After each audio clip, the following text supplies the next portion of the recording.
Esta semana conversamos con Alejandro Mali, director de La Pintura del Futuro, un documental fascinante que nos acerca a la figura de Edgardo Marranti, un artista que asegura pintar guiado por seres de otras dimensiones. Lejos de buscar respuestas simples, la película se adentra en preguntas mucho más complejas. ¿Qué entendemos por realidad? ¿Dónde termina la experiencia personal y dónde comienza el misterio? ¿Qué sucede cuando alguien decide vivir de acuerdo con aquello que percibe, aunque el resto del mundo lo considere imposible? Mali, el director, construye un retrato sensible sobre un hombre que eligió habitar los márgenes de la normalidad para seguir una convicción profunda. Una película que invita a cuestionar nuestras certezas y a mirar lo desconocido con otros ojos. Hola, ¿qué tal? Soy Alejandro Mali, director del documental La Pintura del Futuro, que trata sobre un hombre que pinta cuadros guiados por seres de otras dimensiones. Este señor se llama Edgardo Marranti, ya tiene 60 y largos, y él desde muy chiquito ve cosas, ve apariciones, seres que se le aparecían. Siempre tuvo miedo de chico hasta que, bueno, a partir de los 20 años, sin que le interesara pintar, sin que sea su hobby, que no le gustaba para nada, encontró que era la única manera de poder expresarlo, de que alguien lo vea, compartir lo que estaba viendo, era pintar. Y desde el primer momento que se puso a pintar por primera vez, se le vinieron a la cabeza como voces dirigiéndolo, los brazos se le movían, y así empezó a pintar. La verdad que con una muy buena técnica, bueno, desde aquel entonces hasta ahora ya tiene alrededor de, según él, unos 5.000 cuadros. A mí particularmente me pasa que, bueno, desde chico, que yo, desde mis 20 años más o menos, me empezaron a interesar los temas, no solo ovni, no sé, ocultismo, brujería, religión, misticismo, arte, el cine.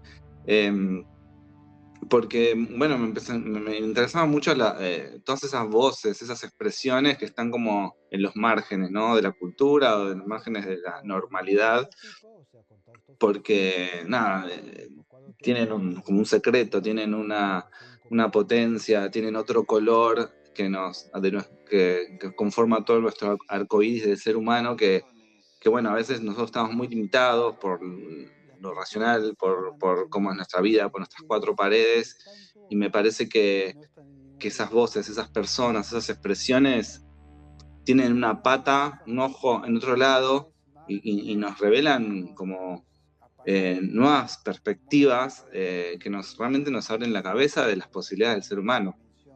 Bueno, ahora que recuerdo, he visto cosas en el cielo, pero bueno, obviamente al lado de Edgardo nada, ¿no? Pero he visto, pero lo que sucede en el documental es que obviamente yo fui a hacer la historia de Edgardo con toda la experiencia que tenía.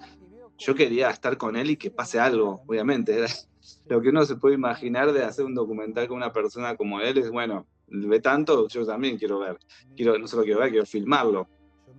Incluso yo, o sea, me pasó que yo por guión quería hacer una escena donde, pues Gato, él tuvo una ACV cuando yo hice, un poco antes de hacer la producción, él tuvo una ACV que le cambió la movilidad, pero era muy activo justamente en esto de ir a las montañas y encontrarse con el cosmos y tener experiencias ahí.